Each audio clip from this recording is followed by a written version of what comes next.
Hello friends, welcome back to the new chapter of life management books.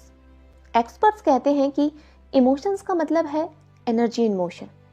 एक successful आदमी की ज़िंदगी में इमोशंस का बहुत इंपॉर्टेंस होता है। ये भी कहा जाता है कि अगर आपको अपने ब्रेन से एक अच्छा रिश्ता बनाना है तो अपने थॉट्स को बदलना होगा, अपनी सोच पर काम करना होगा। क्या आपने किसी से सिचुएशन में इमोशनली होकर रिएक्ट किया है और फिर इसके बाद आपको पछतावा हुआ है? मुझे इतना इमोशनली रिएक्ट नहीं करना चाहिए था। या अगर आप चाहते हो कि आपका अपनी इमोशंस पर 100% कंट्रोल होता तो कितना अच्छा होता। लेकिन वहीं आपको ये भी लगता है कि इमोशंस को कंट्रोल करना तो बहुत ही मुश्किल है, आप अपने इमोशंस को कंट्रोल नहीं कर सकते। तो ऑथर थियाबुत मैरुसी की बुक मास्टर योर इमोशंस पढ़ने के बाद आपका ये बिलीफ बिल्कुल चेंज होने वाला है। ऑथर कहते हैं कि आप अभी जो भी इमोशंस फील कर रहे हैं, आपने खुद उस इमोशंस को फील करने के लिए चूज किया है। आप खुद ही अपने इमोशंस का सोर्स हो, क्योंकि आप खुद ही इन्हें क्रिएट करते हो। ऑथर के अकॉर्डिंग आप जब चाहे, जैसा चाहे वैसा फील कर सकते हैं। उसके लिए आपको किसी रीजन की जरूरत नहीं। अगर आप अभी सैड फील कर रहे हो तो आप अभी उन सारी चीज़ों के बारे में सोचने से, जिनके लिए आप ग्रेटफुल हो, आप इमीडिएटली खुश फील करने लगेंगे। ऑथर कहते हैं कि जिंदगी के प्रति आपका एटीट्यूड आपकी हैप्पीनेस को इफेक्ट करता है, बजाय इसके कि इसके साथ क्या और कैसे होता है। इसीलिए एक हैप्पी और सक्सेसफुल लाइफ जीने के लिए हमारा अपने इमोशंस पर कंट्रोल होना बहुत ज़रूरी है, जिन्हें हम ऑथर के बताए इन प्रैक्टिकल स्टेप्स से कर सकते हैं। इस बुक की हेल्प से आप अपने इमोशंस के उन पहलुओं को डिटेल्स में जान पाएंगे कि फियर, लिमिटेशंस को ओवरकम करके आप वो इंसान बन पाए जो आप सही मायने में बनना चाहते हैं। इस बुक ने बहुत सारे लोगों की लाइफ को चेंज किया है। हर इंसान के अंदर एक ऐसी बीमारी है जो उसे अंदर ही अंदर मार सकती है, वो है नेगेटिव इमोशंस। सबसे पहले हम ये जानेंगे आखिर हमारा माइंड नेगेटिविटी को सबसे ज़्यादा अट्रैक्ट क्यों करता है, हम उन्हें कैसे इनकाउंटर कर सकते हैं। उसके बाद हम समझेंगे कि अपने फियर और डिप्रेशन जैसे इमोशंस को एक्सपीरियंस कैसे करते हैं, उन्हीं को अपना हथियार बनाकर ग्रो कैसे कर सकते हैं। हाउ आर इमोशंस फॉर्म्ड, ये इमोशंस बनते कैसे हैं। हम अपनी लाइफ में हर तरीके के इमोशंस को एक्सपीरियंस करते हैं, तो इसका मतलब ये है कि ये हमारी लाइफ का सबसे इम्पोर्टेंट सब्जेक्ट है। पर अफसोस की बात यह है कि इस टॉपिक के बारे में ना तो हमारे स्कूल वालों ने बताया और ना ही हमारी फैमिलीज ने। हमें अपने इमोशंस को समझना बहुत ज़रूरी है। हमारे अंदर बहुत तरीके के इमोशंस हैं, कुछ ऐसे जिन पर हमारा कोई कंट्रोल नहीं है, कुछ ऐसे भी हैं जिन पर अगर हमारा कंट्रोल ना हो तो लाइफ बहुत टफ हो जाती है। कुछ सिचुएशंस में अपने इमोशंस को एक्सप्रेस करना भी ज़रूरी होता है। अगर आप इसे जाहिर नहीं कर पाते तो ज़िंदगी बड़ी बेकार लगने लगती है। आपको अपने इमोशंस को डाइवर्ट करना भी आना चाहिए। जैसे जब आपको बहुत गुस्सा आए तो उसे कंट्रोल करना सीखिए। अपने माइंड को किसी इमोशंस की तरफ डाइवर्ट कर दो। क्या आपने कभी सोचा है हमारा माइंड अक्सर नेगेटिव बातों को ज़्यादा पसंद क्यों करता है? इसका जवाब ये है कि हमारे माइंड को सर्वाइवल के लिए डिज़ाइन किया गया है। और इसका सबसे बड़ा एग्जाम्पल क्या है? Fear of rejection. अब पहले के ज़माने में अगर ट्राइब ने आपको अपनाने से मना कर दिया तो आपको आपके सर्वाइवल की प्रोबेबिलिटी बहुत कम लगती थी। और तब से लेकर आज तक वो बात हमने किसी न किसी तरीके से जेनेटिकली इनग्रेव कर ली है। किसी ने आपके प्रपोजल को रिजेक्ट कर दिया, आपके बॉस ने आपके काम को रिजेक्ट कर दिया, या फिर आपके टीचर ने आपके प्रोजेक्ट को एक्सेप्ट ही नहीं किया। Then your brain started creating the worst situation. अब आगे जॉब मिलेगी या नहीं, इस एग्ज़ाम में पास हो भी पाऊंगी या नहीं। यही रीज़न है कि वे रिजेक्शंस बहुत पेनफुल होते हैं। रिजेक्शन के बाद नेगेटिव इमोशन से खुद को निकाल नहीं पाते। आप अपनी काबिलियत पर डाउट करने लगते हैं और रिजेक्शन के बाद अपनी किस्मत को कोसने लगते हैं। ऑथर कहते हैं कि माइंड का पहला काम आपको कुछ करना नहीं होता, इसका ज़्यादा फोकस हमारे सर्वाइवल पर होता है। क्या आपने कभी डोपामाइन, हैप्पी हार्मोन के बारे में सुना है? आई होप आप सबने सुना होगा। ये वही है जो हमारे ब्रेन के स्पेसिफिक एरिया से रिलीज होता है। जब किसी काम को करने या देखने के बाद हमें ज़्यादा खुशी मिलती है, चाहे वो हमारे सामने रखा हुआ डेलिशियस फूड हो, हमारी फेवरेट मूवी हो ये रिलीज होता है। इंटरेस्टिंग बात यह है कि आपको इस बात की भनक भी नहीं लगती। कई सारे बिजनेसमैन डोपामाइन को आर्टिफिशियली जनरेट कर करोड़ों का रेवेन्यू बना रहे हैं। कैसे? अब इसका सबसे बड़ा एग्जाम्पल सोशल मीडिया ही देख लीजिए, जो इन्हीं साइकोलॉजी को यूज करके आपकी सबसे कीमती चीज छीन रहे हैं। क्या आपको पता है कि वो क्या है? वो है आपका टाइम।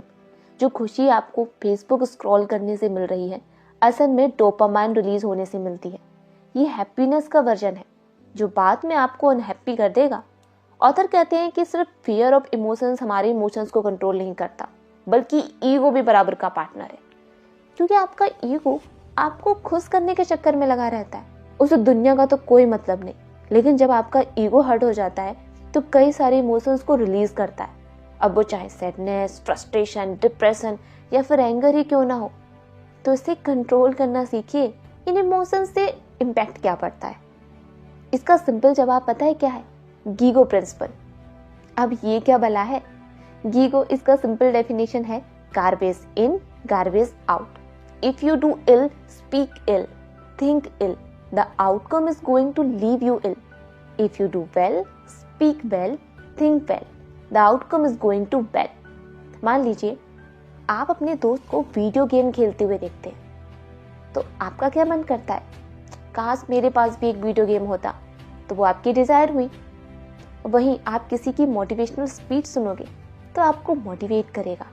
सक्सेस पाने के लिए आप जुनूनी बन जाओगे कि मुझे आज से ही पढ़ाई स्टार्ट कर देनी है। इसका मतलब पता है क्या हुआ?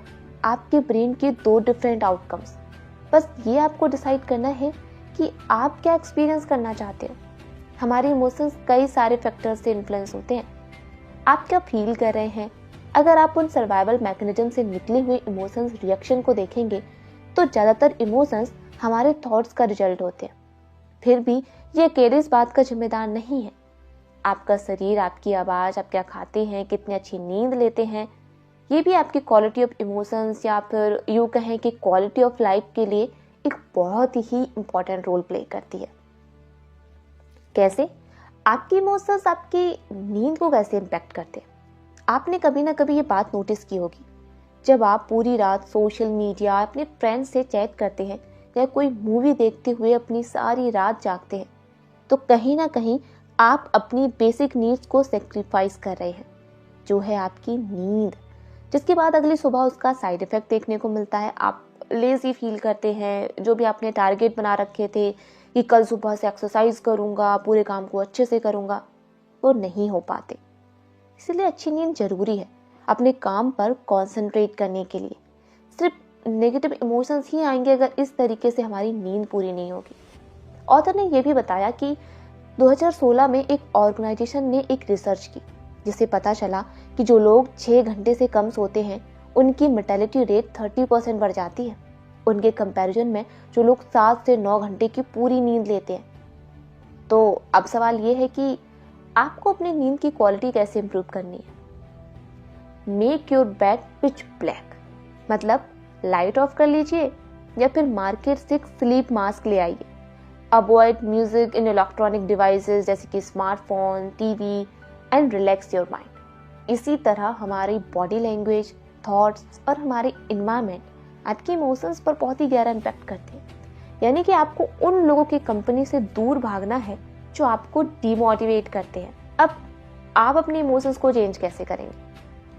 आपने अक्सर ये चीज़ देखी होगी कि अक्सर आपका दिमाग नाव को रिजेक्ट करता है, इससे भागने की कोशिश करता है। लेकिन अगर आप नाव को एक्सेप्ट करना शुरू कर देते हैं तो बदले में ये आपके आने वाले पेन को कम कर देगा। ऑथर ने इस चैप्टर में सिखाया है कि हम अपने नेगेटिव इमोशन से कैसे बचते हैं, इसे बैलेंस करके बची हुई लाइफ में पॉजिटिव इंसान कैसे बन सकते हैं। लेकिन इसके बारे में बात करने से पहले हमें ये समझना चाहिए कि इमोशंस बनते कैसे हैं। अब ऑथर ने यहाँ बताया है कि नेगेटिव इमोशंस की 2 फॉर्म होते हैं। पहला नेगेटिव इमोशंस जो हमें स्पॉन्टेनियस एक्सपीरियंस से मिलता है। ये इमोशंस आपको जिंदा रख सकता है। जैसे कि हमारे एंसेस्टर्स को कोई खूंखार शेर दिख जाता तो फियर वाले इमोशंस आता ना, लेकिन शेर के जाने के बाद वो फियर वाले इमोशंस भी चला जाता। दूसरा नेगेटिव इमोशंस है जिसके लिए हमें एक्सटर्नल इवेंट की जरूरत नहीं होती, जो हमारे ही दिमाग में होता है। इसको एक एग्जाम्पल से समझते हैं। मान लीजिए हमारे पास पैसे की कमी है, तो दिन के हर सेकंड आपके माइंड में मनी रिलेटेड थॉट्स आते रहेंगे, जिसका रिजल्ट क्या होगा? टेंशन, घबराहट। But emotions are just emotions. आप कुछ सिंपल ट्रिक्स को फॉलो करके इसे दूर भगा सकते हैं। कैसे? ऑथर कहते हैं कि आप एक बार सोच करके देखो, अगर किसी पेट डॉग का मालिक घर से उसे निकाल देता है तो क्या उसको बुरा फील नहीं होता होगा? क्या वो डिप्रेशन का शिकार होते होंगे? अगर होते भी होंगे तो वो खुद को कैसे ठीक कर लेते हैं? अगर हमें इसका जवाब नहीं पता तो फिर भी इतना यकीन से तो कह सकते हैं कि अपना रास्ता खुद ढूंढ लेते हैं। यही काम आपको भी करना है। छोटा मोटा ट्रॉमा यानी नेगेटिविटी से अगर आपको बाहर निकलना है तो अपने आप को डिस्ट्रैक्ट करना स्टार्ट कीजिए। कुछ ऐसा कीजिए जिसमें आपकी कंप्लीट अटेंशन की जरूरत हो। अगर बात डीप इमोशंस, डिप्रेशन की हो तो ऑब्वियसली उससे आपको बाहर निकलने के लिए थोड़ा ज़्यादा टाइम लगेगा। इसे बचने के लिए प्लेन पेपर निकाल लीजिए, अपने नेगेटिव इमोशंस को नोट करो, खुद से एक सवाल करो, आपको ये नेगेटिव फीलिंग किस वजह से और क्यों फील हुई? क्या आप इस फीलिंग को लेट गो कर सकते हैं?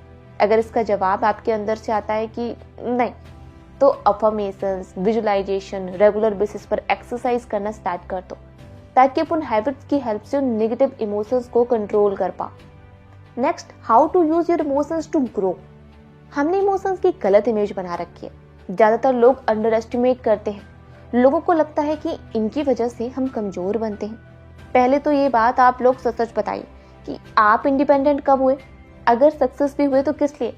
मैं जानती हूँ आपने अपनी जिंदगी में कभी ना कभी ठोकरें तो खाई है ना, हर किसी के साथ होता है। तो उसी ने आपको बहुत कुछ सिखा दिया। वैसे ये बहुत बड़ी सीख थी कि आपको पता है कि इमोशंस के बिना लाइफ अधूरी है। जरूरी है कि आप इसके बारे में अवेयर रहें।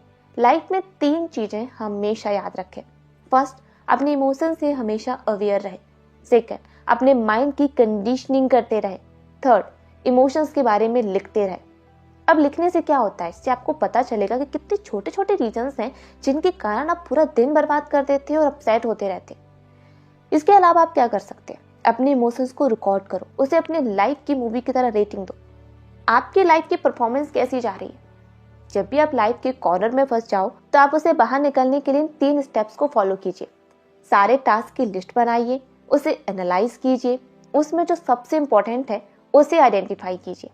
सबसे पहले आइडेंटिफाइड टास्क को कंप्लीट करो और उसके बाद होने वाला है एक मैजिक। वो डेफिनेटली आपकी लाइफ को चेंज कर देगा। हर किसी के लाइफ में कभी ना कभी तो डिफिकल्ट फेज आता ही है, जिसमें हम बिल्कुल फंसा हुआ महसूस करते हैं। लगता है मानो खुशी तो कभी मिलेगी ही नहीं, हर जगह बस अंधेरा। मगर आज देखिए, वो वक्त भी गुजर चुका है, लेकिन कुछ बातें, कुछ चीजें या लोग आज भी खलते हैं। तो पहले उनके लिए अपनी बिलीफ को बदलिए, फिर इमोशंस अपने आप बदल जाएंगे। नेगेटिव बातें या थॉट्स को कई सालों तक मन में दबाकर रखना भी खुद को तकलीफ देना ही तो है।